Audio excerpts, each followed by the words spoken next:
impact entrepreneurship centers. I think I've been in the entrepreneurial space for a long time, more than 15 years. I actually have helped our organization set up in Kenya and in several African countries. So I think I've lived what it means to scale, to start from one, let's say, hub or one country to doing it in more than one country, or even within the same country having branches in more than one places. So I think I've done that. I also teach in our MBA programs, strategy, business scaling, impact measurement. So I think I have a bit of some experience and skill on what we will be sharing today and finalizing on it next week. In the session as well, supporting me is my colleague, Wangari Karaoke, so she's there, and she will be my core tutor in the session. So, Wangari, you want to say hi? Good afternoon, everyone. My name is Wangari Karaoke. I work here with David as the Community and Partnerships Manager. Thank you so much for joining us today for this session. We look forward to it being interactive. Thank you, David. Yeah, so good. As in, for the people who are here and can just unmute yourself, I'd actually just like to hear a word from you. You just unmute, do a self-intro, what you do, more or less why this session you feel is a good one for you, but very briefly. So at least we get to know who you are. Yeah. Should I call out names? Joe, I can see you.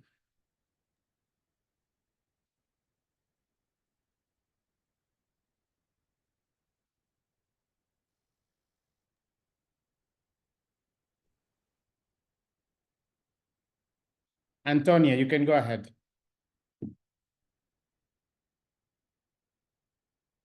So Gaha says he can't speak.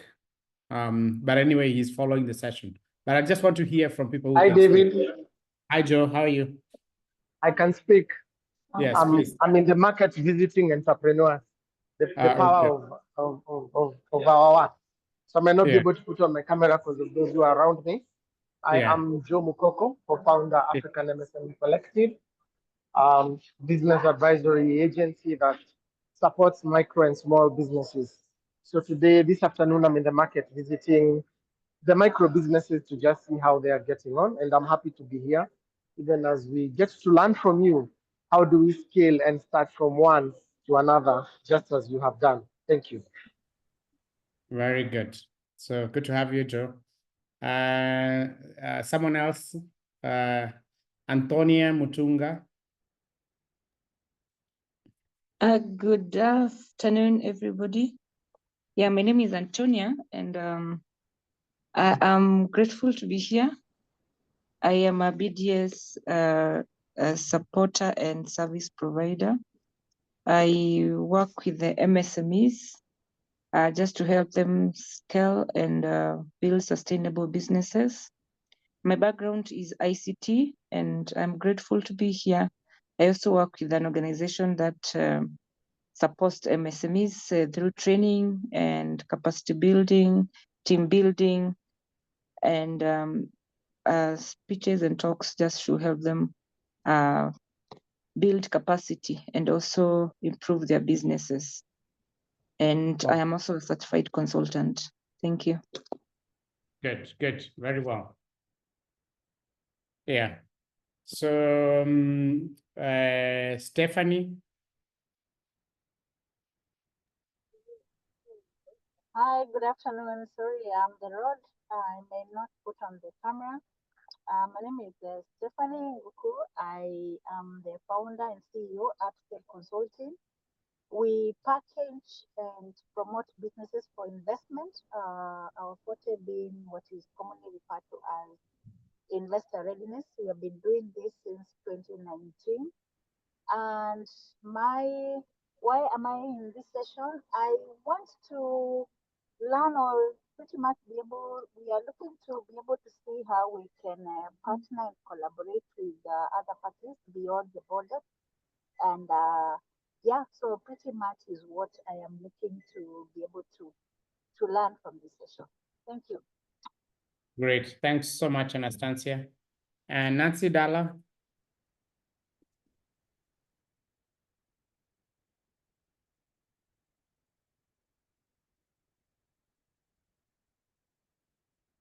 Miriam Kihiko.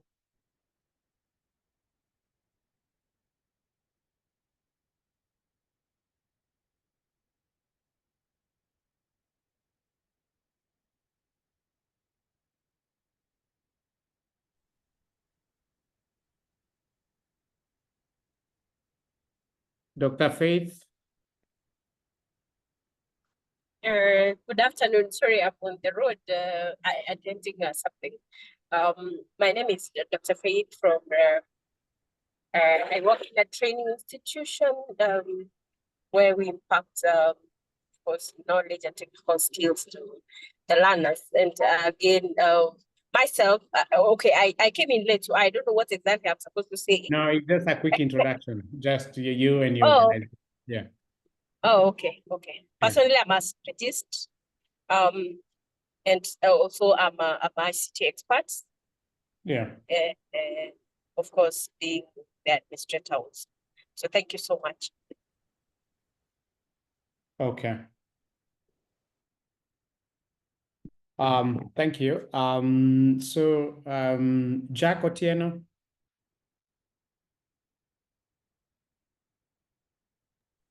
Yeah, thank you, David. My name is Onyango Otieno Jack. I'm from Pema Scientifics, and for us, our focus is on supporting organizations to improve governance systems to underpin their growth strategies. And we are here basically to learn more on how we can scale within the region. Thank you very much. Great. Angolio Ashiono. I've seen your messages. If you can speak better. You're from Trans Nzoia. Good to meet you and connect with you. Angolio. Jared Abuto. Good afternoon, everyone. Good afternoon. My name is Jared Abuto, as you have correctly pronounced it. I'm an accountant by trade and a BDS consultant. I'm working for Buy Africa, and we are based here in Kisumu. Thank you. Great. Good to meet you. Pleasure. Gracie. Good afternoon. My name is Grace. I am a BDS trainer and consultant as well. Thank you. Great. Good to meet you. Mary Adhiambo.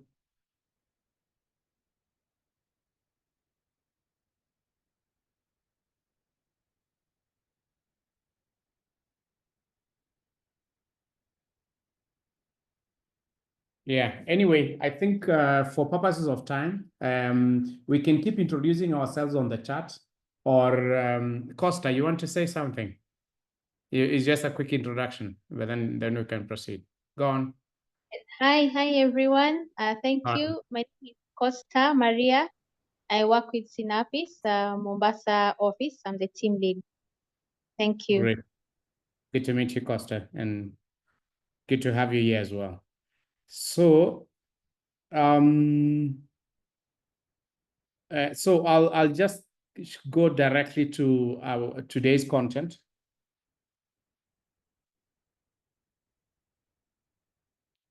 I think you can see my screen. I want to make this bigger.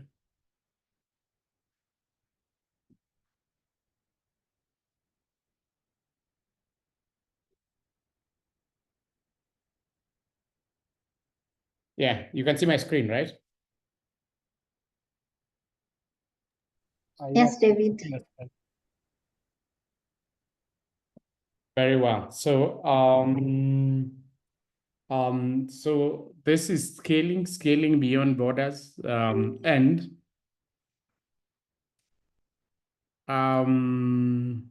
anyway, you've been going through this series of training in this learning week, and so we are adding one more on scaling. And so today we'll have a virtual session, and on Thursday next week we'll have a physical session.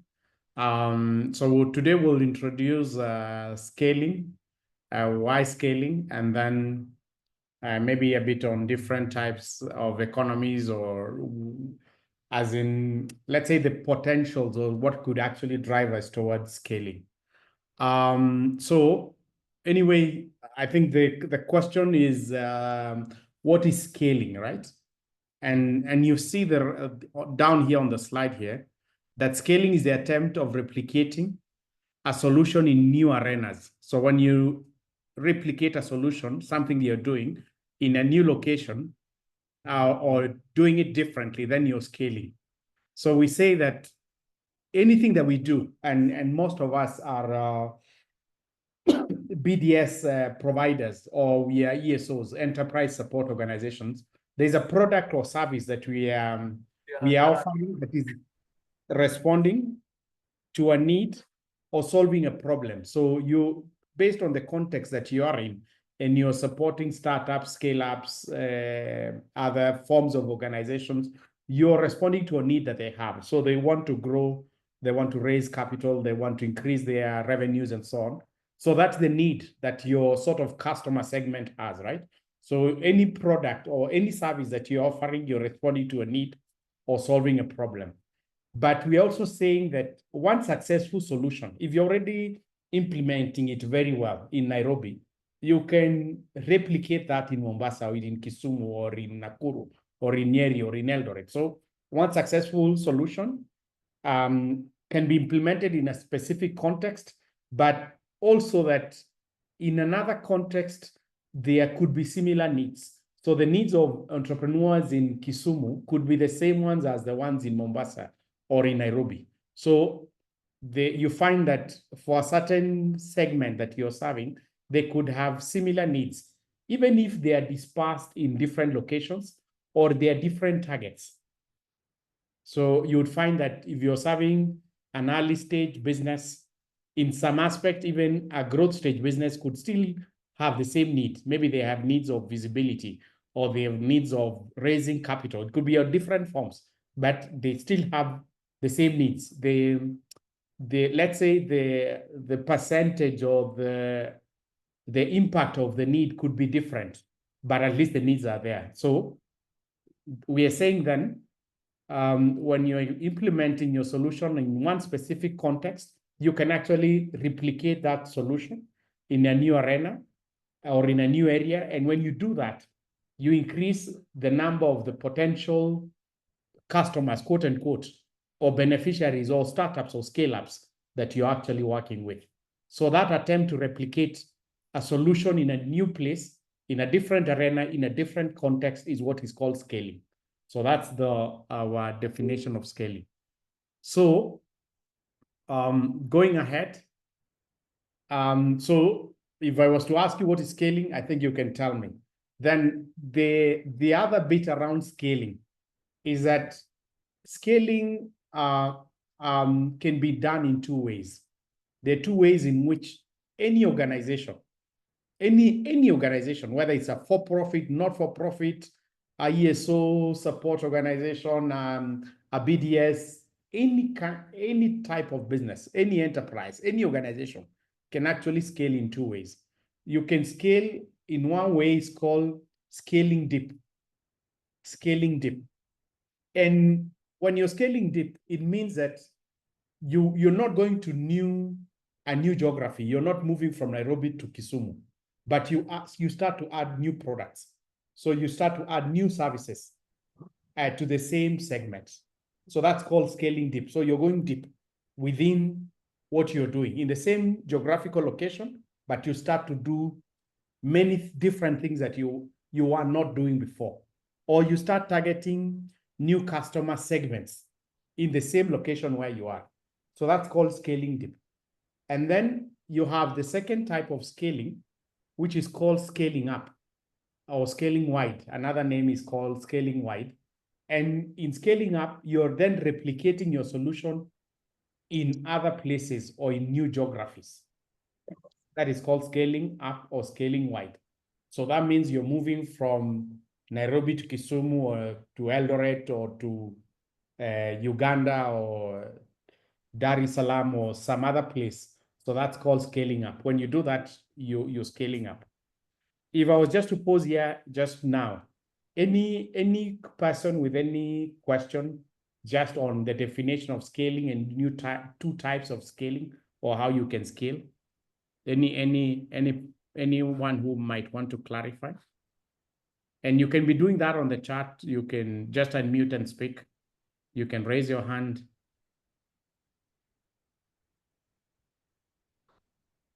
It's clear. Also saying it's clear is good, right? And you can do it by saying it's clear, a thumbs up sign still works. All right, so yeah, it's clear, good. All right, so very well. Then, so going ahead,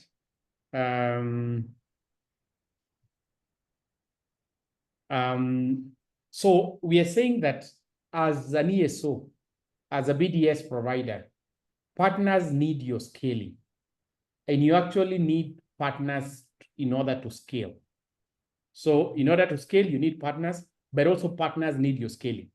And you can imagine all of us have different partners. If I see your presentation of your organization, you'll have a slide where you're saying, these are my partners. These are the organizations that we are working with. Whether you consider your entrepreneurs as partners, whether you consider government and different counties and government departments are your partners, whether you consider your donors or people who fund you to be your partners, whether you consider people you offer services together with as partners, whether people pay you for a certain service, partners need your scaling. Everyone needs you for you to scale. No one wants any organization to remain where it is. And we're also saying for scaling, you need partners. So there are two things, two sides of the same coin. Then, so an ESO or an organization without scaling perspective is not interesting for partners. If you don't, when you're presenting yourself, you don't show the potential for your scaling, then you're not interesting for partners. In this case, they could be donors, financial institutions, investors, entrepreneurs, government, even your own team members. If your colleagues know that you're ambitious and you want to go places, they know that they have a possibility to go up the rank of the organization. You can transfer a good manager that you have to go and head up a new place. So you'll be our manager in, we've had someone here, Synapis, they have a manager in Mombasa, right? And they could go to another place or another country. So there's a lot of potential for an organization that is scaling. And so it's interesting for your colleagues to also understand that you have the intention to scale. So if possible, and it should be almost a must when you're presenting yourself, when you're showing your presentation of your organization, you underline actually your growth potential. It makes it very interesting. So and even when you formulate your strategy as a BDS provider, as an ESO, you must then be able to show your scaling perspective, because that way you really start to become interesting for people who want to collaborate with you. So why should we scale? Why should we as ESOs, as BDS providers, as organizations that are supporting others in the ecosystem, why should we scale? What are the benefits of scaling? And actually for that, I just want to have a conversation, so I will not be sharing at this point. Why should you think it's important for any of you to scale?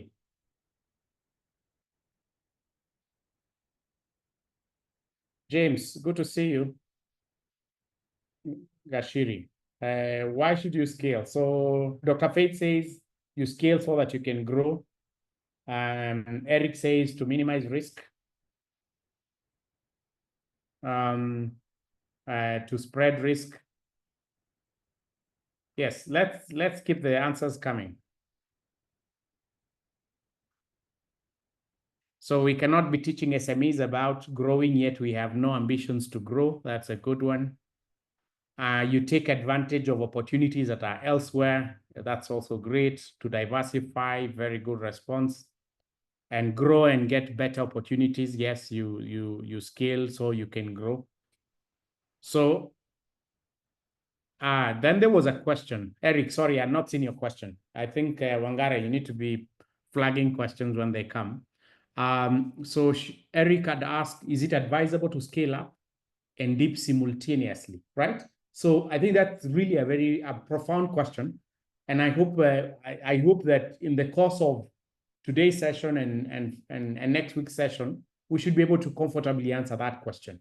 But I think because scaling, Eric, you actually utilize the resources, whether they're human resources or financial resources or whatever kind of resources that you have, scaling utilizes that. So sometimes, and this was a question and the challenge of Nakumat, when they were opening branches all everywhere, they'd gone almost to all countries in East Africa, right? And if you scale too quickly, you stretch yourself too thin, and it could just kill you. So I think it's you make those decisions as you grow, right? And as you see the resources that you have, and ensuring that you're not really stretching yourself to a level that your scaling strategy just kills you. And sometimes that has happened to businesses, actually good businesses that would not have gone down, but they scale too quickly or too fast, and they just couldn't keep up. And yeah. So for expansion, to tap into new opportunities, and then to also increase the impact. All those are correct responses. So let's go back to my presentation. So and most of this you've actually answered, or you've indicated in your responses. So to maximize available resources, you can target promising markets and entrepreneurs with your scaling. You can strengthen ESOs beyond the local region, or entrepreneurs beyond where you are. You can also increase revenues or income when you scale. You increase the likelihood of survival. I think you've mentioned it.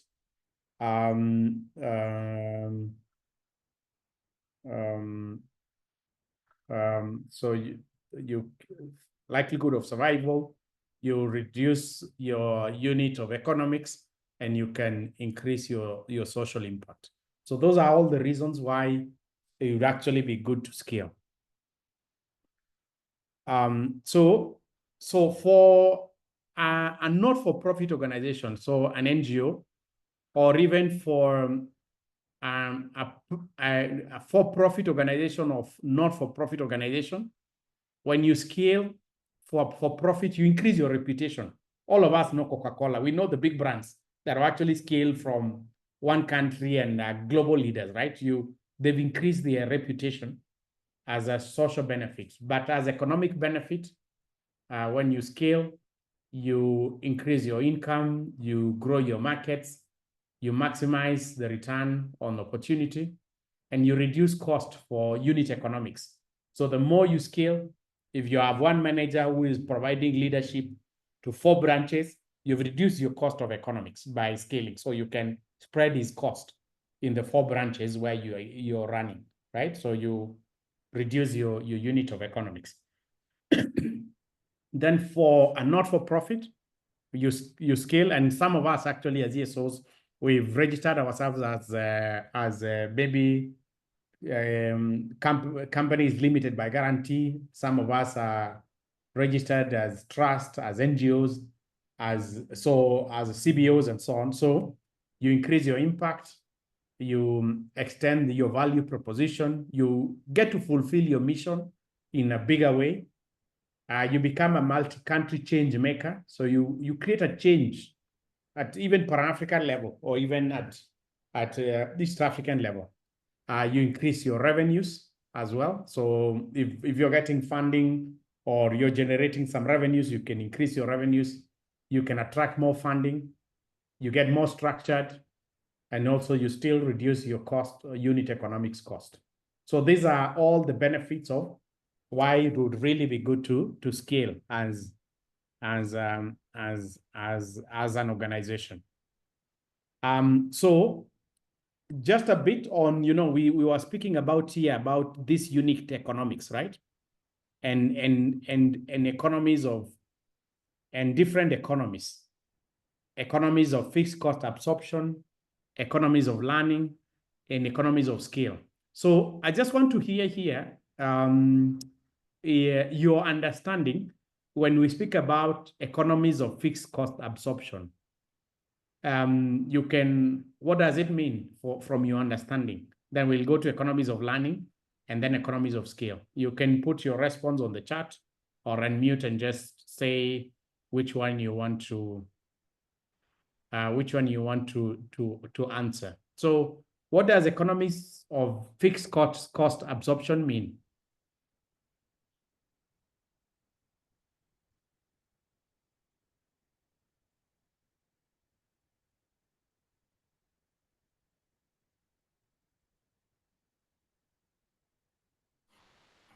Can I give it a try?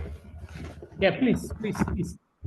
Yeah, so right or wrong answers. It's all learning. Yeah. Yeah, sure.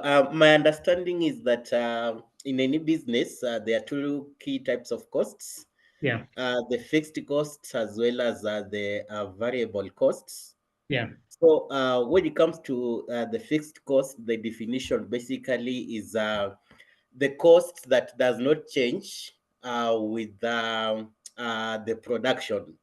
So that means that when the stock in this case is low, the per unit cost is very high because the fixed does not change, like rent, electricity, and such like costs. But when you increase the products, sorry, I have a flu. When you increase the products, the cost per unit reduces, thereby reducing the aggregate cost of operation or production. Thank you. True. So I think what you've said is correct. I think the fixed cost. So when you have a fixed cost, and let's assume I was training you in a training room, and it had 10 of you, and I'm being paid as a trainer or a lecturer, and so my salary, maybe I'm paid monthly, is a fixed cost. If I train 10 of you, I still get paid the same amount. If I train 30 of you or 50 of you in the same room, I will still get the same amount. So it means that the more you do it, the more there is economies of fixed cost, right? It cannot be also in a facility, like in a training room itself, the size of the room. If you're hiring per square feet, a room or a location or something like that, whether you're using half of it or a quarter of it, and you're paying for the entire place, the more you produce then in that space, the more you have economies of fixed cost absorption. So you absorb more cost with a higher production. So in our case then, it means what? If we scale, whether we are doing scaling deep and we have our fixed cost, so we have our same premises, we have the same staff, but we introduce more products or more services to the innovators and they're paying us more because we have differentiated ourselves and we have added different lines. We are consulting, we are charging for this, we're charging for that. Then we have economies of fixed cost, right? And replicating yourself, you have economies of fixed cost absorption. If you have one CEO and for the organization, and that CEO is a fixed cost, whether you have 3 hubs or 5 hubs, and the CEO is being paid a certain amount of money per month, it doesn't change. What changes is that you absorb that cost, that fixed cost, by the fact that you have more responsibilities or more hubs that the CEO or the founder is overseeing. So that is economies of of replication, or for this case, fixed cost absorption. I hope the point is clear. Then, so even Jack has said, you spread your fixed cost over more units, hence reducing the unit cost. So that's economies of fixed cost absorption. Then economies of learning.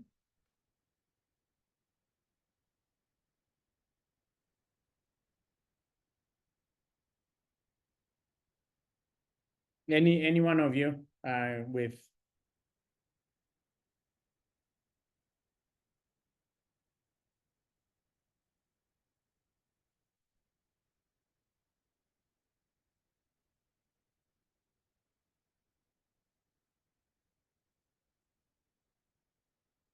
Any one of you who would like to try?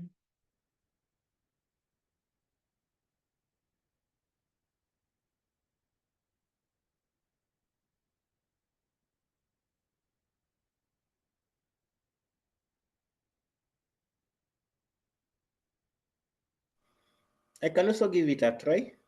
Please go ahead. Yeah, so in my understanding, basically is when you set up a new venture, in this case, there are very various risks that you encounter. And of course, besides risks, also some potential opportunities. So it costs you so much to come up maybe with mitigation measures, or just the best way to look at these opportunities, and that is a learning in itself. So it will be so easier, for example, when you are scaling up to another location, you already aware of the nitty-gritties of doing the business. You have knowledge, so it will basically will mean that you will invest less when it comes to doing maybe some research or encountering risks, or for that matter. So that's my understanding of economies of learning. Thank you. Yeah. So Eric, and I think what you're saying is that, you know, the more you do something, the more it's called sometimes dexterity of learning. The more you're able to do it almost with your eyes closed. And so if you've been running your enterprise support organization for some time, and there's a way in which you've been doing things, or your BDS for so long, if you go to start in a new place, you are not sort of starting from zero.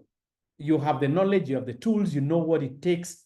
You just roll up your sleeves and you're doing it. So this is economies of learning. So the fact that when you replicate, it's learning curve experience. Yes, that's the same thing as well. So you have quite a bit of knowledge, and it's easy for you to start in a new location. So that becomes part of the economies of learning, and it doesn't cost you much. You actually know everything. You don't have to start from scratch. So initial cost that you had when you started, you don't have it anymore, because then you know how to go about it within. If you have to train others on what to do, you have to hire a new manager and train them. Just takes you a very short time. Probably you've even created notes or learning presentations and stuff. So the learning curve is really quite short. So that's economies of learning. And then economies of scale, it's almost close to, okay, Stephanie, go ahead.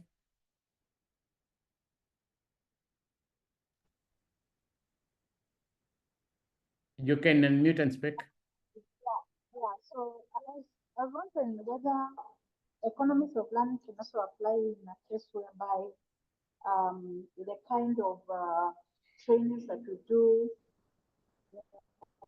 for the entrepreneurs, when you have, for example, curated a course and you turn to an online kind of course, so it's able to reach far and wide many people. The initial cost is actually to put it together, maybe after some time just to make it, keep on improving it, but at some point you can be able to make it sort of an online course at minimal cost. So the initial cost was just when you are putting it together.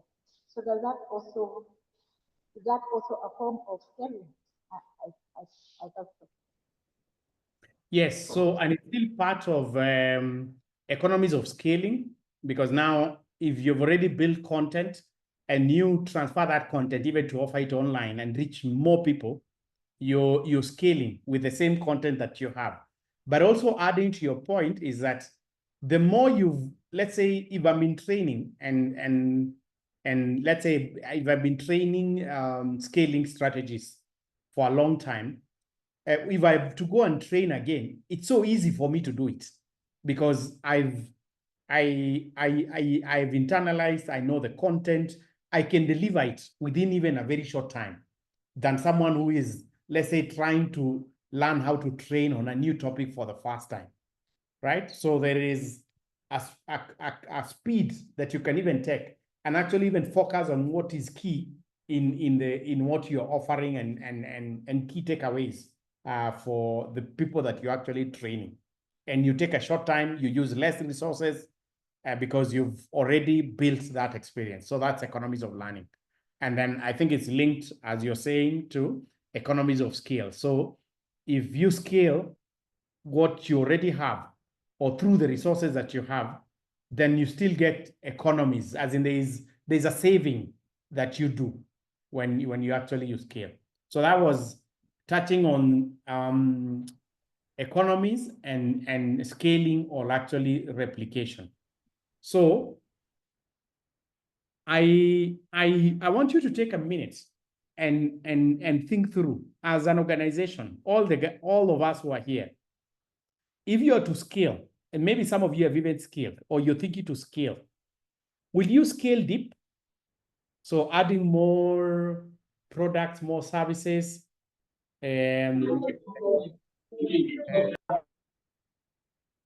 yes? Or are you thinking to scale up or wide? If you're to scale, if you have not scaled yet, or you're in the process of scaling, you could have scaled, but you could still also want to scale. Which one do you think you will, which road will you take? Scaling deep or scaling up? You can unmute and say it, or you can put it on the chat. I want to hear as many answers as possible on this one. Can I try? Yes, yes, yes. Yes. Personally, I would prefer the scaling up. Why? Because I'll be able to utilize the available resources and expand depending on what is available.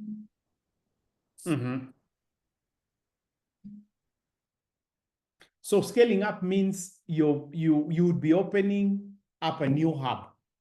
That's scaling up or scaling wide. Dr. Faith, is that what you mean? So if you're in Kabarak, you're saying, I'll move from Kabarak and open another hub in Nakuru or in Nairobi.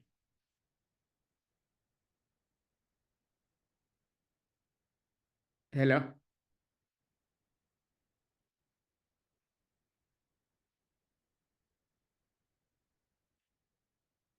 Eric Mukabi. Yes, Bwana David. Yes. Yeah, sure. I shared my mine on chat. So for me, there's no like you cannot decide whether you want to first of all go deep or up. What will what will rely on as an entrepreneur, as an SO, is the survey first. You need to do a survey. Let me say, give an example. Maybe you have an entity, you have clients coming in, and maybe they're asking about other products that you don't have, or some services that you don't have, and you think you can offer those services, of course, to take advantage of the fixed costs. I believe that can be a good avenue to maybe scale deep. But you can also just there can also be a case, maybe you have a branch somewhere or rather an entity somewhere, and yet you have customers coming from very far coming to your premises. You can just be you can decide to set up another branch to ease in on or on the distance and the time that the customers and the client are having to travel or to come to your premises. So it all depends with the market, how it is. And that's why I said that first of all, you need to undertake a market survey that will inform whether you go deep or whether you go up. Thank you. Thank you. I've seen also Jack Otieno saying, I believe scaling is in either way should be informed by the strategy an organization is pursuing. This implies that an expansion should be underpinned by its strategic capabilities and its goals. Totally correct. Anyway, the question which I'm asking here is, you as an organization, if you were to scale today or to take that decision to scale today, which way would you go and why? Right. Probably I could also Really try. reasons, but okay, you'll tell me the reasons why you're going that way, whether you're scaling deep or up. But let's assume you've already decided. So which one would you go? Go ahead, Costa. Yeah, so as I was saying, I'm based in Mombasa, so I lead the coast region, but we have another office in Nairobi. So for us here in the coast, I would say scaling up because yes, we're in Mombasa, but then we can take advantage of the office, of the team to now work in Kwale, in Kilifi. That's currently what we are looking at. So we're not really thinking of setting up an office there, but then like operating from Mombasa because it's not too far and maybe Taita. So that is what we are thinking of. Why we want to also see the need, like if there's need for if there's demand, for programs there. So it's also a learning for us. Yeah. Very clear. So very clear actually, and your example is very good. So you are in one place, you think you can serve the coastal region.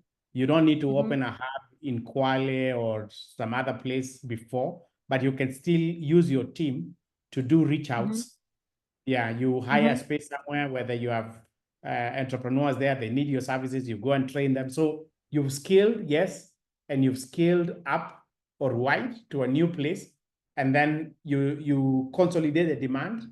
And when you feel like it's right, then you will physically transfer the team to be there, and you can take up an office. Yeah, so, but it's clear. Great, thank you. Anyone else?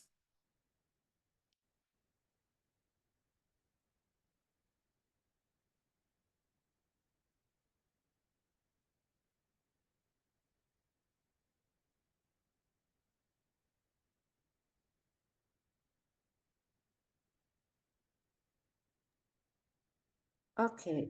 Hi. Hi, Judith. Yeah, let me try to apply this scaling deep. Yeah. In regards to the adoption of clean cooking technologies.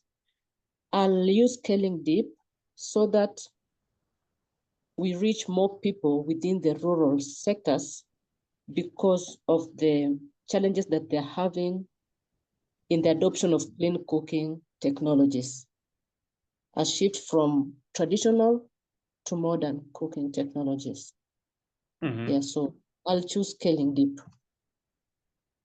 Okay, so if you're in the clean cooking sector, you can say, I've been offering this solution. I think that, and this is one product, but I think for the same segment, I can actually offer them a clean cooking solution. And so in that way, you scale deep, and it's a good way to go for you. So same customer segment, but you offer them a new product or a new service, and that is scaling deep. I want to hear from one more person. Yeah, I can go. Yes, Celestine. Yeah, thank you. So, my name is Celestine from South Africa. I'm the partnership lead. For us, Somo will go with the scaling up because we want to sell to Africa, and with that we'll use the scaling up model. And in the process of using the scaling up model, we will now be able to do the scaling deep, which is strengthening the current solutions that we have based on the partners we're going to partner with within different regions we're going to scale up to, and also based on the challenges that we will be able to analyze through the ecosystem in areas you're going to expand. So scaling up for us is really good because, in between scaling up, you're also going to deepen that scaling a bit. Yeah. Back to you. Very well. Yeah. No, it's good, Celestine. So if as a strategy of your organization, you want to be in more places, and then you will then scale up. Any more last person?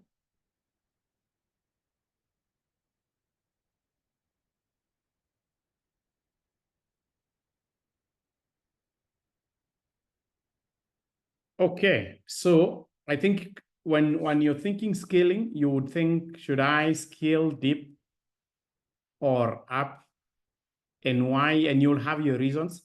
I think we said don't scale too quickly, whether you're even scaling deep or up because it's using resources, but be prudent about it. You know what Costa was telling us before, as in we can move to a new location, but without incurring costs on that new location. So we'll just be sending staff. We say we are operating in Kwale, but people know that you're operating there, but you're not even physically there. You come as and when you need it. And then the rest you are able to support online. That's still a way of scaling and let's say minimizing cost. So now I want to introduce scaling deep before we do the scaling up. And I will tell you, a lot of you have actually scaled deep. As in, I could almost say as a fact, but anyway, we will see how scaling deep comes about. And it's actually, I would almost say also, it's an easier way of scaling than even scaling up. Because I think for the most part, when we think scaling, we think it's moving to a new location or operating in a new geography. But scaling deep is as equally as important to scaling up. So from this slide, I like to let you know that there are sort of, you see, these are called these are an adjacency map. And here, there are 6 primary ways or vectors when you think about scaling. And here, not necessarily scaling deep and wide, but there are 6 ways in which any organization, let's say in the world, can actually be pushed out. There's 6 ways that you can push out an organization, or what we call vectors. So there's 6 primary ways or vectors in which the boundaries of any organization can be pushed out, so can be scaled, whether that is scaling deep or scaling wide.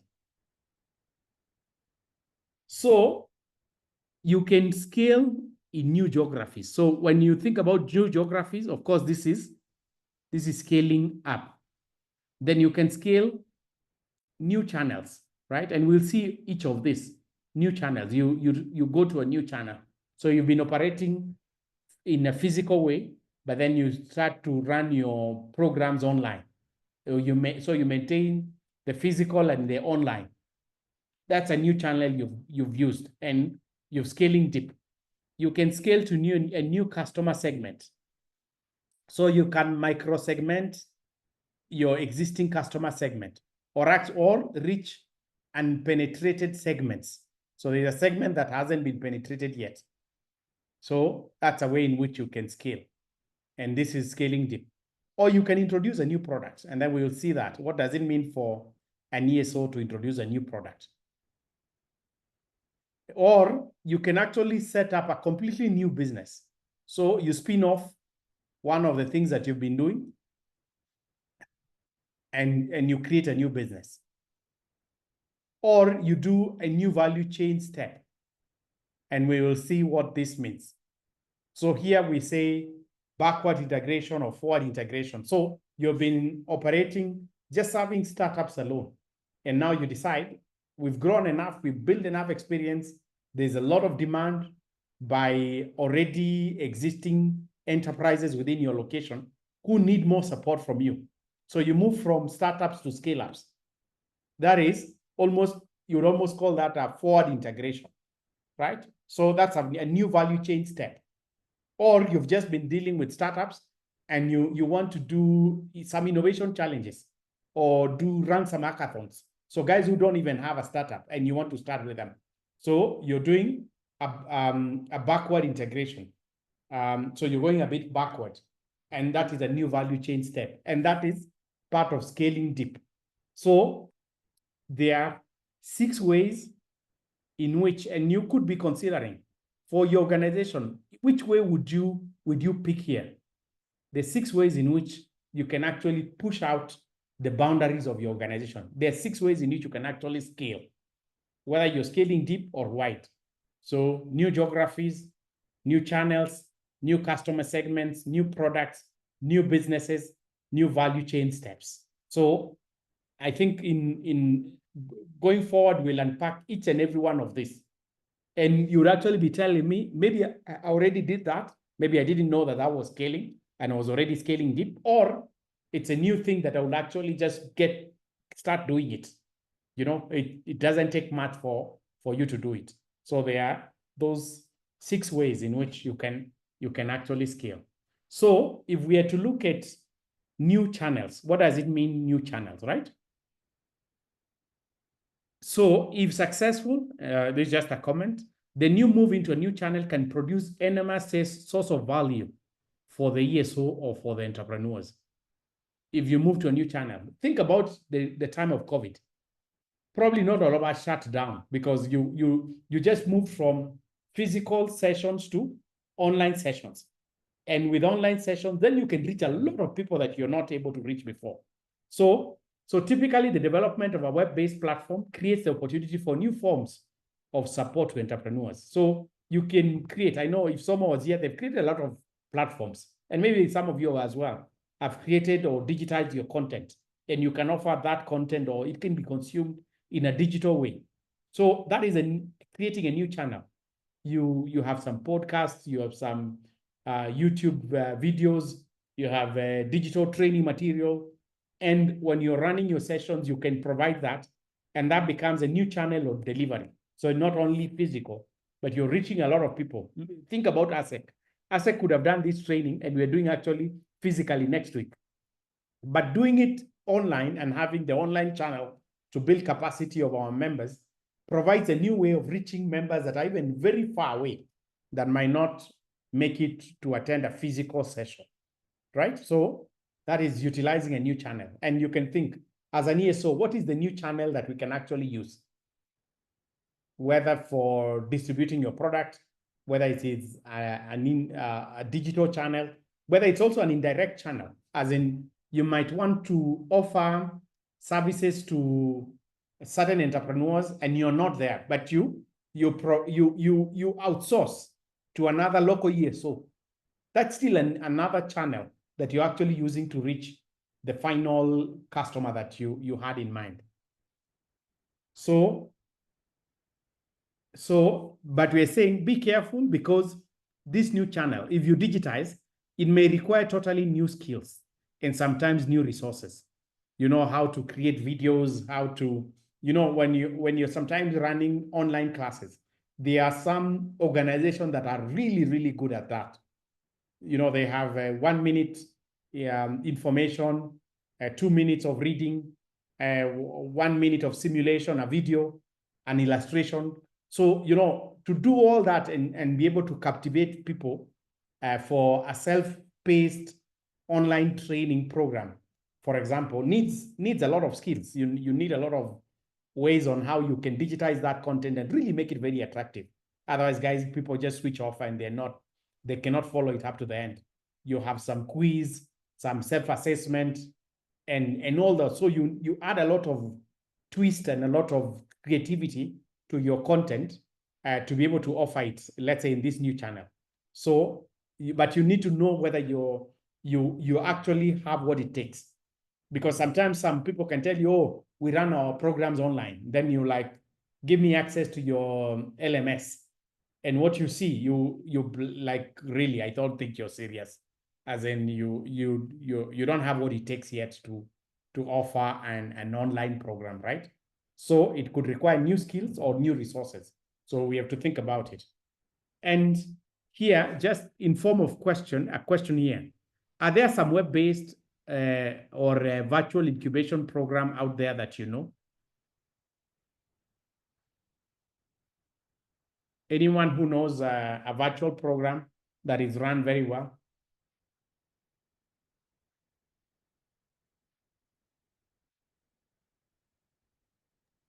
I think there's this program that was being run by Founders Factory.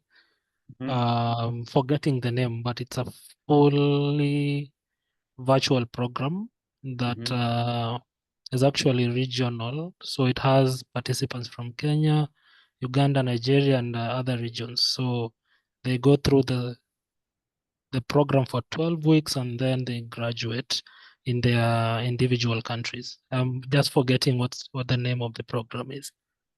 And was it successful? It is. Yeah, it's actually running. It has run, I think, more than three programs. If I'm not wrong, I'm not very sure, but I know it's more than 3. Yeah. No, very well. Thanks, Brian, for that input. Anyone else? Anyone among ourselves who has tried like a new channel?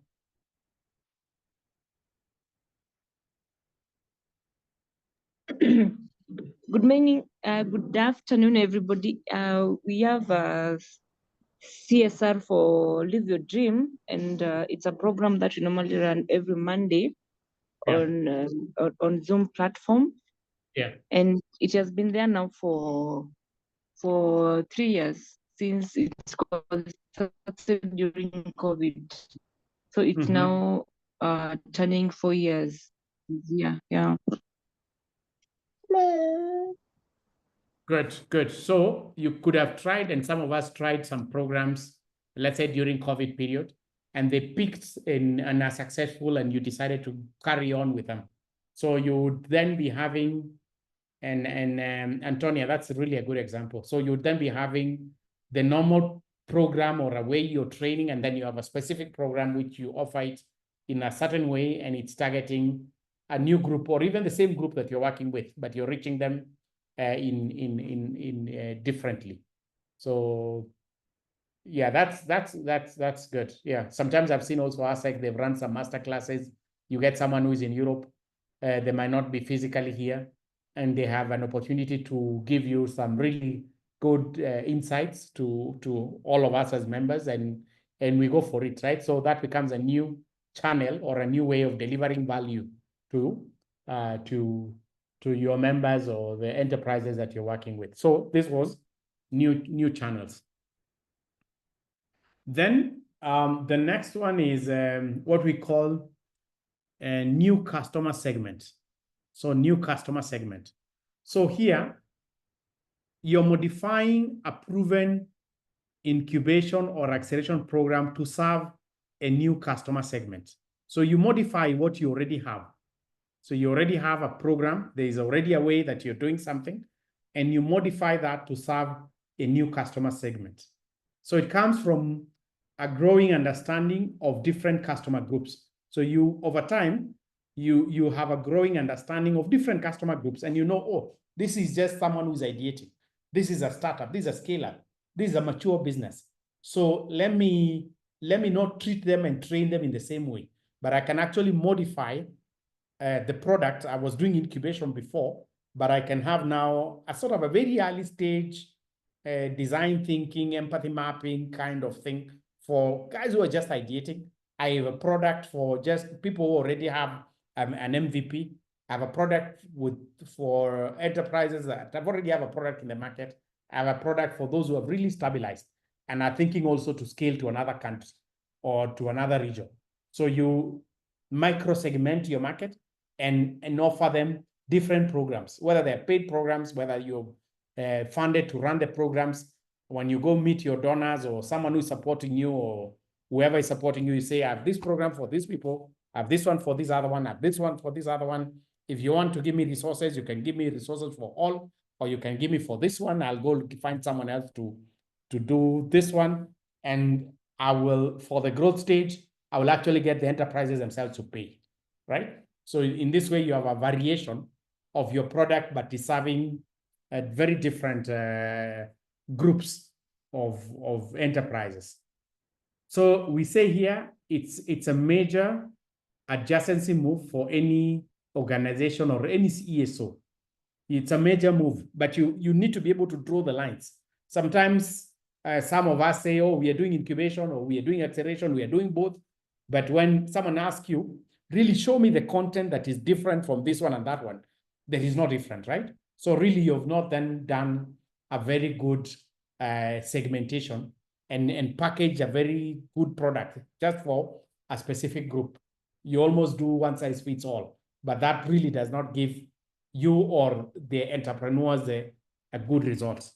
So a way in which you can scale deep through new customer segment is, let's say, maybe before you started as an incubator and then you became an accelerator, or you run a program that is youth targeted, or then you start to do women, or you started as a women focused and then you started to do both. You started to do same segments or different segments. Your agri, you started as an agri incubator, and then over time you went to tech, or you went to circular economy or climate change because that is becoming more popular and there's more resources in that. So then you start serving a new customer segment. The thing here is you really need to really have a deep understanding of the new customer group that you're reaching out to as you create a new segment, and package a dedicated program that is really serving that customer segment and not just being too generic, right? So this is new customer segment. I don't know whether someone has scaled deep using this. Maybe you did it, but maybe you are not unconscious. You are unconscious about it, but then you have already done it, or now you're thinking to do it.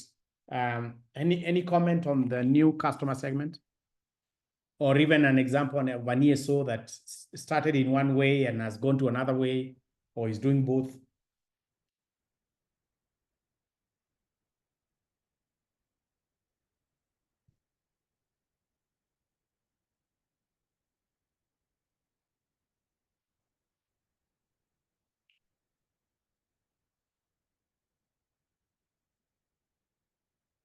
Maureen, what's your take? Angolio, Leah, Nancy.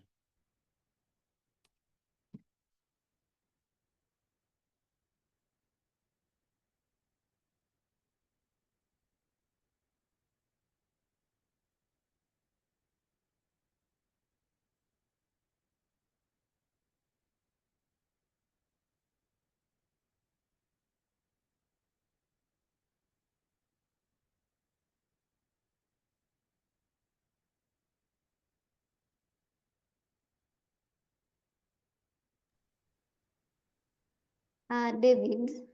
Yes. This is Wangare. So maybe I Yes. can give an example with E4 Impact. Yes. So we started with the accelerator and incubator, but I think now over time we have started running youth focused programs, and they are what we call youth innovation challenges. And we have really, specialized now in running the innovation challenges with different donors and different partners. So that could fall, could be an example of targeting young people and even women as a new customer segment. All right, great. Yeah, that's a way. As maybe even saying a bit more about E4 Impact, right? So we started on the acceleration without incubation. Then after some time, we created an incubation team, and now we are becoming more specific towards serving certain customer segments, right? And having team members and content that speaks to that customer segment. So is this point clear? Probably I have a question on that. Yeah. What are some of the, what's the word? things to really look out for or be cautious about. Like for example, in this example that you've given, say moving to a target group like refugees. Maybe you've done your research, you feel okay, well, we can try this. But then now when you start to realize there's maybe a much, much better program that's offered by, an existing ESO. Just an example. But maybe what other precautions maybe would you give? Okay. And I think in the part of this training, and I think for next week as well, we have those, what should be your blind spots or what do you need when you're scaling deep or wide. But because I think for now, what I can tell you is that as a precaution, right? Just like we were saying in the new channels, as in have a team that is really knows its stuff. That's one. As in someone had said already, do your market analysis before thinking about scaling. And because, even as ESOs, even in as much as we collaborate with partner and so on, we are also offering options to entrepreneurs there or donors or partners there, right? So that if you want to really be successful, you need to know how you've really differentiated yourself. So if you go and offer a similar thing like someone else is doing, or yours is even less, or is not as strong as someone else in the ecosystem, you will really struggle. So I think knowing what is needed, identifying the gap, and identifying and figuring out that you're the best place ESO to respond to that gap, and having the right tools, the right people to really do it, would really ensure that you actually are successful. Otherwise, you launch, it's just like some other, you've seen also entrepreneurs out there. Sometimes they launch a product, but the product has no momentum in the market, and before you know it, it's dead, right? So I think really having a clear strategy, knowing where you want to go, how you want to go, who will take you there, what resources do you need, are all the things that you need to actually, let's say, serve that new customer segment. Otherwise, it's not worth the risk, right? Because you would really, if you don't do something well, you actually damage, and it takes a very quick, just an instant for you to damage your brand out there in the market. So that's really important, really to pay attention to all those things that I've said. So there were other comments on the chat. Someone was saying, Maureen, you're saying McKinsey training program is done virtually. Then Anthony said women in digital business is an online program, and only graduation happens physically. So they have a new channel. Then Joe, you're saying opportunity to focus on a segment. We run a teen program and would like to introduce a pre-teen program, right? So that's really, so you figure out that there is a teen program and you've been doing it well, but then the preteen and teens are not, they don't have the same needs. They're different people and so on. And so you can actually then create a preteen program and you serve to them. So this is micro segmenting your market, right? So that's also a good example, Joe, of how you're doing that. So good. So let's go on to the next one. So the next one is what we are calling a new product. So a new product. So a new product means offering a new product or new service to core customers. So you're offering a new product or new service to the core customers. So in this case, you're not micro segmenting your market, but now you bring a new product to the same customers that you've been serving, right? So they could be your incubated or accelerated companies or companies that you're supporting or in different programs. You bring them a new product. So to succeed, you really need to pay attention to the needs of the customers. In this case, the entrepreneurs that you're working with. So you really pay attention. Once you pay attention, then you figure out there's something they need which I've not been offering. So it's one of the most common pursued adjacencies, as in people tend to do that, right? To introduce a new product to the same customer segment they've actually been serving. So you can think, and I put here some examples, and you can tell me whether you have other examples of a new product to the same or the core customer segment that you've been serving. So for E4 Impact, we actually set a fund where you are investing in the incubated or accelerated companies. So we set up an investment company, right? So introduce a new product, an investment support, and by creating ourselves the investment, right? For targeting our core customers, which are incubated or accelerated companies. So you can do that. Think about Somo, where they have the Tengeneza processing space, right? So they are supporting training, capacity building, providing access to markets, and so on. But then they feel like we're working with a lot of startups that actually need a place where they can actually process their product. So let's set up a processing space for them. So you've introduced for them a new product. Maybe that product, maybe they even pay for it, right? Or someone else subsidizes or pays for it on their behalf. So this is setting up, introducing a new product. So offering a new product or new service to core customers. So you're not starting a new customer segment, but the same people, but then you offer them something that is new. So for that as well, let me hear how you've done it, how you've seen someone do it, or if you're thinking to do it, how you intend to do it. Are any of you thinking to introduce a new product to your core customer segment?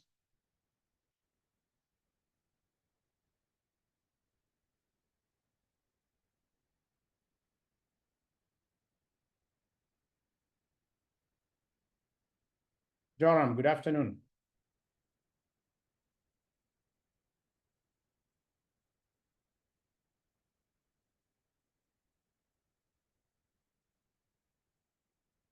Anyone? Costa?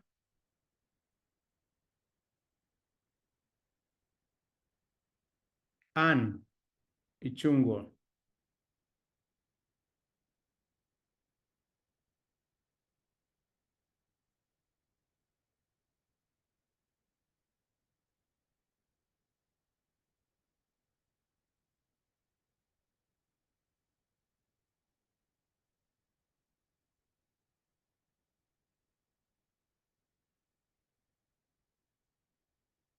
Okay, so then let's proceed then. But maybe you're thinking about it, or you've done it, or you're thinking to do it. Then the next one is a new business as a way of scaling deep. And in the new business,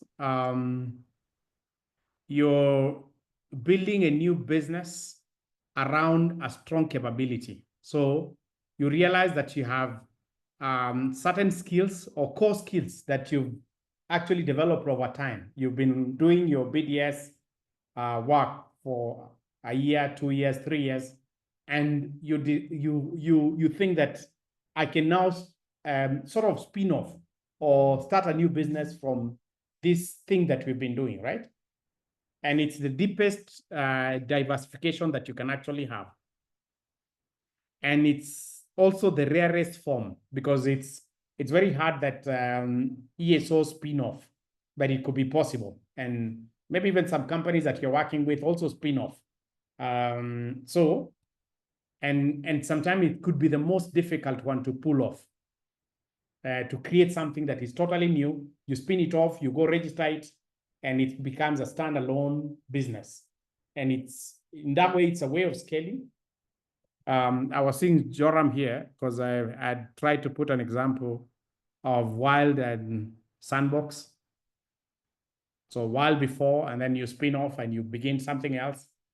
I've seen also Eldo Hub, and they've started an Eldo Hub Tech Academy that is targeting young people, primary school or maybe high school tech, and they were doing already tech support or tech incubation for tech businesses. Then there was KCIC, they started KCIC Consulting or Kenya Climate Ventures, right? So from the same family, you figure out you want a new business that will do something totally different than what you were doing before. So you create a spin-off, and that becomes a new business. And in that way, you're scaling deep, right?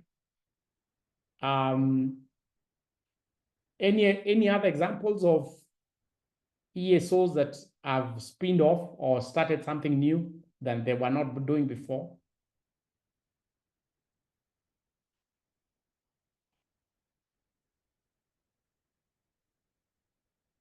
Yes, Maureen.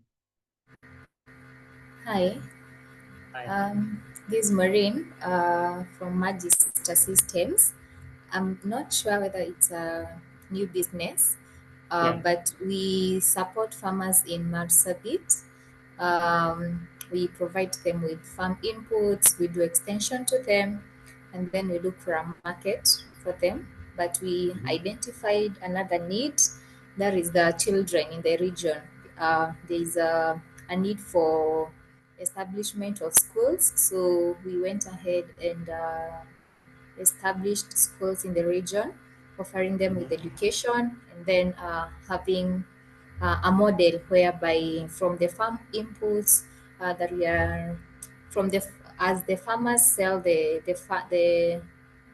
the products to us, we have a way of cutting the school fees from the payment that we are to give to them. Yeah.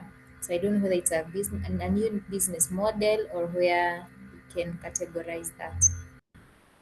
Yeah. So for a new business means a totally new spin-off that you start to do, as in you establish it and it runs, right? So you create a new business to do that. If you're still doing it in-house, it's more like a new product. So you are doing something, but now you started to do something else to the same customer segment. Or if you micro-segment your market, then it's new customer segment. So if you're serving this and then you start serving children, then it's a new customer segment that you're doing. Or it could be a new product. I think what you mentioned to me are actually a new customer segment and a new product. So a new business, it's something that is totally new, and you set it up and it's actually independent. But it's a way in which you scale, right? So you keep doing something and you until you feel like this thing that I've been doing, this other baby can actually stand on its own feet. So let me set it up, let me set it aside and have a new team that is completely running with that, right? So that's a new business. Judith, clear, right? Maureen, you've said it's clear. Then the last one here for scaling deep is new value chain step. So here you're going up or down the value chain. So all of us as ESOs, we are serving we are in an entrepreneurial or startup continuum, from ideation, startup, scale up, growth. So we are in that continuum, and some of us are serving different parts of it, right? Or different sections of the value chain. So if you have to cut that, if this was a continuum going like that, so some will be here, some are here, some are here. And if you're here, and let's say this is an incubator here, and this is an accelerator here,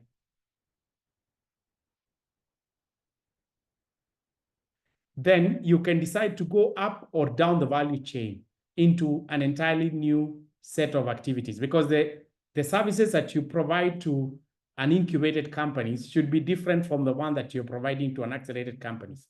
So in some sectors, downstream integration, so going this way, can create a lot of value. And in some other sectors, going this way can create a lot of value, right? So you can decide in which way are you going, right? So are you integrating backwards or actually forward? And it needs new capabilities. So this is important. Like, what new skill sets do you actually have to be able to serve a business that is on a growth stage and not just a business that is just ideating, right? And sometimes it could even mean the tools that you're using when you're providing that support. And sometimes it can also mean important or critical investments that you need to be able to provide. So maybe setting up a fund, maybe setting up a team of professionals that is providing more professional support to those businesses, and which they didn't need when they were just ideating or just at that startup stage. And we're saying it's one of the most difficult forms of adjacency expansions that can actually be there, right? Because to have those skills and to be able to differentiate very well and say I'm doing a backward integration or a forward integration and being able to be very distinct in terms of the services that providing is a critical thing, right? You really to think about it in terms of the human resource that you will need to be able to deliver on it, but also in terms of resources. So if you are in the past and you're an incubator, it could mean that an accelerator, when it backwards integrates, then it sets up an incubator. Or if you even setting up a fund for investment could be maybe a forward integration move, or setting up a consulting arm where you get businesses who are actually mature to pay for services could actually be a forward integration move. So this is a new value chain step. So I don't know if any one of you has a comment on this new value chain step, or if any one of you has even done it or is thinking to do it.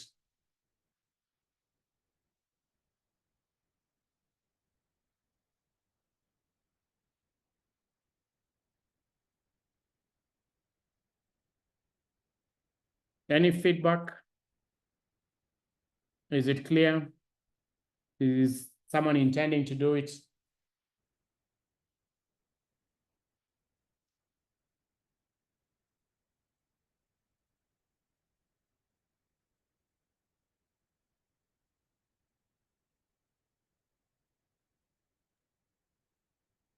There's a comment from Joram Winamo.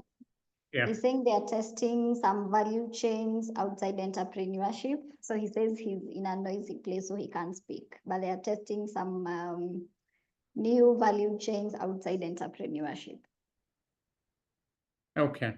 So if you test a value chain outside of entrepreneurship, because here, unless it's supporting within the entrepreneurship or this let's say startup continuum, if you're within this, then if you do something that is outside and it's still a support to enterprises that have grown, then is a new value chain step.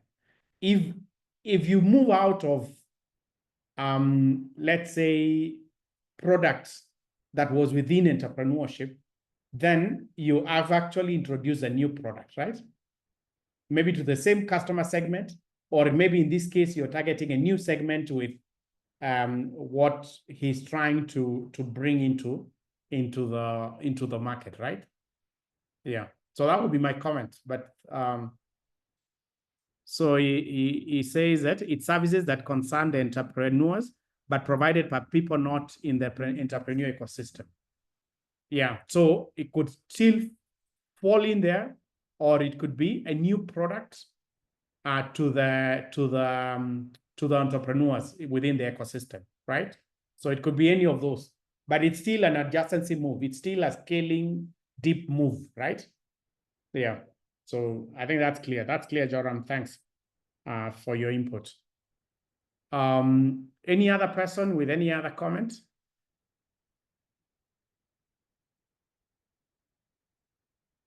Yeah. So someone says that's a value system outside of the sector. So Jack, you're saying, but if it's a service inside the entrepreneurship ecosystem, so we are still within the ecosystem. So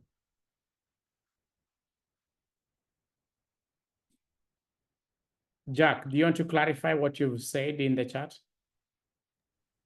Yeah, I think what I was thinking is if probably they're getting into a different sector, then in that case, we are not talking about a value chain. Probably we're talking about a value system, looking at different sectors. But you're right, probably still within the entrepreneurial ecosystem. So yeah, we could still be talking about value chain. But I was looking at it in terms of if it's getting into other sectors, then in that case, we talk about value systems. Yeah. And in this case of scaling and scaling deep, then it could be a new business altogether or even a new product, right? Okay, good.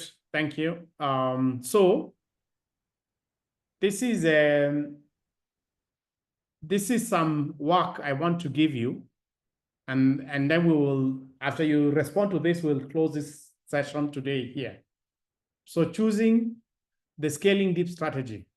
So which kind of scaling deep strategy are you going to do as an ESO if you're thinking to scale deep? Which one of the ones that we have seen here? Leave alone the new geography because this is scaling wide and we will continue this later. Within new channels, new customer segment, new product, new business, new value chain step, which do you think is possible for your ESO? And when do you think would be the right time to make that adjacency move? Do you think it's now? Is it the right time for you now? Is it in 6 months' time? Is it in a year's time? Is it in 2 years' time? When do you think, as in just thinking about yourself, thinking about your ESO, when do you think that, or you've already done it, or you're starting to pilot it now? When would that be? And we are saying, this will just be the final comment. When you're thinking about adjacency move, scaling deep move, you need to consolidate your business model and strategy before you start it, right? Because there are resources that are needed, as you have seen, right? Key competences of staff, financial resources, if you're setting it out and stuff, trying something like new, maybe new partners that you might actually need, right? And we're saying that it's dangerous to adopt more than one adjacency move at the same time. You need to try one. If it's a new segment, try that, see how it works. If it's a new product, try it, see how it works. If you're spin off and see how it works. Don't do more than one at the same time because it could really get you in trouble, right? So I want you to, let's do this. And we do it. I give you like 5 minutes to think about your scaling deep strategy. And you would, when we come back after 5 minutes, you tell me which one are you thinking and when is the right time, or is it already time, or have you already done it, right? So that's what we do for 5 minutes. Then we'll come back, we hear some feedback, and I think we'll stop this session on scaling for today. And if you also would have any question, you can ask at that time. But let's 5 minutes think through on your adjacency move, on your scaling deep move. Which one is it, and when are you doing it? Yeah.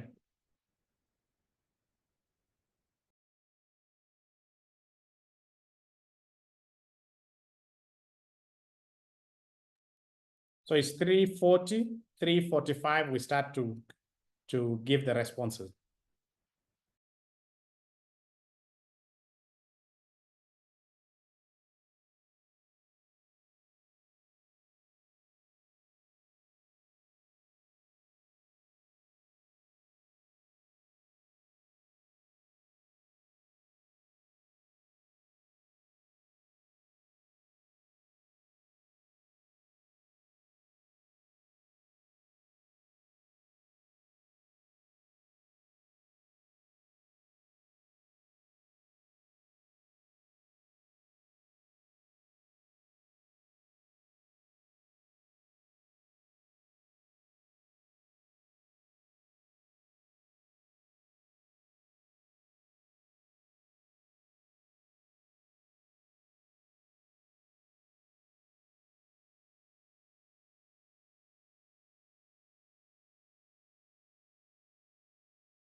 I think we are back now, and I'd like to hear from each of you how you're thinking about scaling deep and whether you think it's time to do that.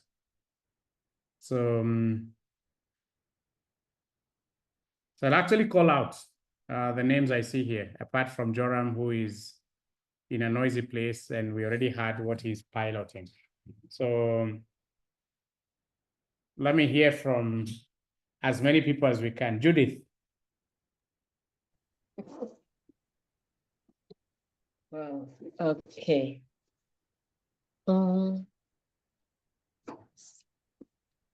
So still within the clean energy, just trying to figure out if I'm to bring a new product, let me say the parabolic solar cooker. Yeah. Yeah. Now this one is within the same location, but not different groups. For example, let me say the Fisher fork. Yeah, and first I'll have to do a feasibility study. And then I check the market competition within the area, if there are people who are having the same products. And also I'll have to assess the needs of this Fisher fork and find out if there is any other thing that they use when it comes to increasing the shelf life of, in this case, the fingerlings, the omenas. Yeah. So I'll need a tech person who will help me to make the solar cooker and also to mobilize resources for this project to be successful or the product. And also need to mobilize the community and create awareness so that they can, for the sake of community ownership of the product. And when you think you will start to do that, if you think about your business or your 4 to 6, let me say like 6 months. 6 months from now. Yes. Okay, great. Yeah. No, it's very good. Thank you so much, Judith. Grace and thanks. Grace and then Costa Maria, and then Antonia Mutunga, like that.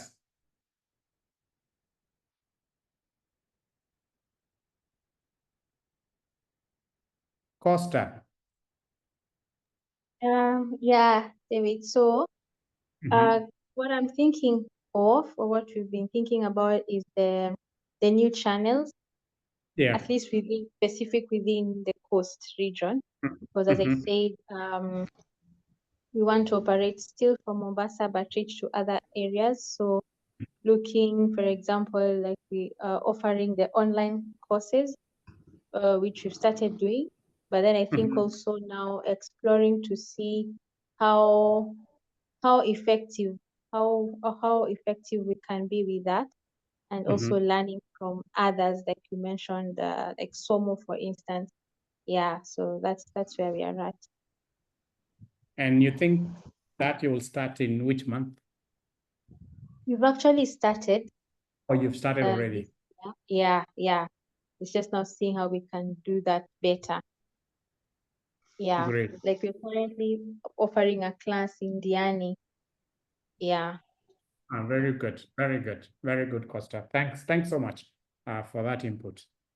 Antonia Mutunga, and then Nancy Dalla.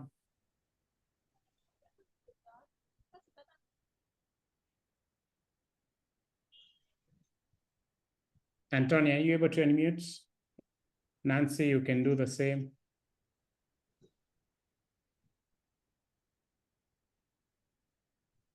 All right, Jack Otieno, and then Eric Mukabi. Yeah, for us, we are focusing on new customers. As I said, we have a tool, a governance support tool, And so we are introducing it to new customers. So basically, we're looking at new customer segments, and that is something that we're already doing. And so what was your existing customers? Who are they maybe, and which is the new segment that you're looking at? No, this is basically a new area for us, and we've just started. Okay. And so yes, we are basically looking at deepening our customer base and even expanding into new customer segments. Okay, very well. Okay, and you've said you've already started, so thanks. Eric Mukabi, and then Wambui Macharia.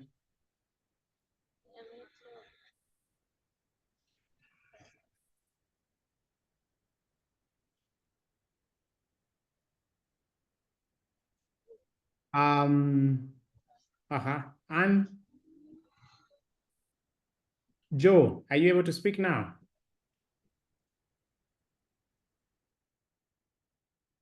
Penina, go ahead.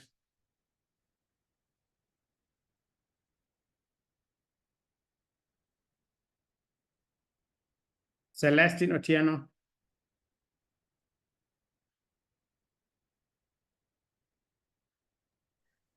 David, yes, can Joe. you hear me? Yes, I can. Good. Thank you very much for that insightful session and for just helping each of us think through our models and remembering what you said during the conference, that the space is too big for us to be able to serve all the 17 million SMEs, formal and informal. One of the programs that we've been very keen about as a business is to work with the teams, and we've been doing that. We have been able to validate our product and push it out in the market.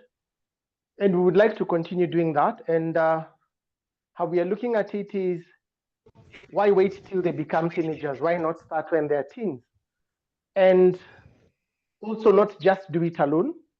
We know it's expensive coming up with tools and processes for some of these ESOs, but work in a way that we then have a franchise model across the region. Places that are unreached, but there's potential. The government has been keen on pushing the dual policy system for TVETs and for universities, linking them up with industry. And we realize that the best time to form a child's mind is between that age of 5 to 14. So why not collaborate with others then and have these products running? Thank you. No, very good. So for you, Joe, it's more new customer segment. Yes, and also you're almost doing a new value chain step as well. So thanks for that and sharing your example. Then I've seen that Antonia said that we are focusing on new markets and partnership with organizations. Our niche has been largely in Nairobi, and now they're moving to the counties. So they are moving, I think, to new geographies, which is called scaling wide. And we'll see a lot of that next week. Yeah, thanks, Antonia. And Eric says we're in the agri sector, specifically on soybean. We're diversifying from soybean to other oilseed crops. So I think you are you're introducing new products. So your scaling deep strategy is clear. Yeah, thank you, Eric. Thank you. Leslie, go ahead. Yes. Yeah, thank you very much. So for us, Somo, one of our products that we are right now doing white labeling is the digital solutions products that we have. This is DigiSomo and DigiPua. So when we're doing our own research, we realized that a lot of ESOs are also going through the same challenges that we are going through with the entrepreneurs. And right now we are open to doing white labeling of our digital tools so that other ESOs are able to have it under their own branding, manage their own entrepreneurs, that and all that. And also this is one way for us to scale within Africa, because we realized it's a niche that we've already thrived in it, because from 2016 up to date, what we've been doing is now understanding the challenges based on the feedbacks. Now we are upgrading our digital tool solutions. And so it is one of the products that we are white labeling this year. We started last year, the last quarter of last year, and we have some of the ESOs already on board. And we are also looking forward to partnering with more ESOs, especially within Kenya and Tanzania and Uganda to start off with, so that we are able to white label for them, and we also get feedback as we're strengthening these products. Yeah. No, very good, Celestine. I think you're doing quite a bit of things in this scaling, in this perspective. I think you already started new channels. I think you already also have new products for the same customer segment, so online tools, which are new products. And also you in a certain sense, and we look at scaling wide, you're already scaling wide through the white labeling of your digital tools. So it's, Yes, yeah, you're yes. doing a lot of areas on scaling, and whether it's scaling deep or scaling wide. So very, very clear examples as well. So Wambui Macharia says our organization is looking to open up a new customer segment. We've been focusing on supporting youth in agribusiness, and we are looking to provide their services to startups. So they've just been doing support to agribusiness, but now they're going into the startup ecosystem, maybe an sector agnostic startup support. So Wambui, thanks for sharing your example and what you're intending to do as well. So that's reaching out to new customer segments. So I think with that, and everyone has done their homework and given responses, I want to close it here. I want to hand it over to Brian for giving us indications on when we will be doing the second part of this. I know that session will be a physical one. I think much more interactive because we'll be together with you in the same class, and we will be concentrating a lot on scaling up. A lot of you are also scaling up for sure. What are the different types of scaling up? How can you scale up? What do you need to succeed in scaling up? What should you have? What should you pay attention for? On and so on. So I think we'll be doing that. So Brian, over to you. And really, I want to thank all the ESOs and BDS providers that have been in this session today. Your insight examples, I think, have really enriched others as well. So thank you so much. Thank you very much, David, for that wonderful session. And thank to everybody who has managed to stay all through the session. So the next steps are, first of all, it's to let you know that I've sent you an invitation to the physical session. So I've sent an email with a very short registration form. I think it only has 4 fields. Make sure to fill it in because we want to know who will be attending for better planning purposes. And secondly is I'll be sharing a feedback form with you for you to give your feedback on this session. And thirdly is to let you know that even if you they'll be available very soon on our YouTube channel, and we'll be able to share that. So make sure to look at your emails, look at your inbox, and register for the session. See you next week. The sessions are happening from 4th to 6th. There will be full day sessions. Each session will run for half day, so sessions in total. And they will start with how they've run for the whole of this week. That is ESO sustainability, followed by financial management and procurement, then ESO by grant proposal writing, and the last 2 will be what we've had today. That is AI intelligent for ESOs and scaling beyond borders for ESOs as well. So hoping to see you next time. And I've seen some questions.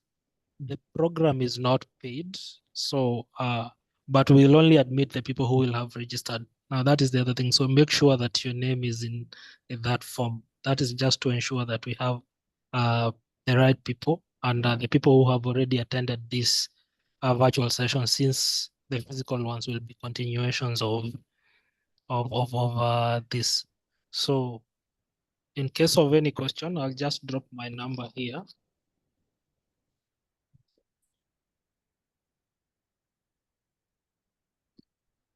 Oh, that should not be for one person, so everybody.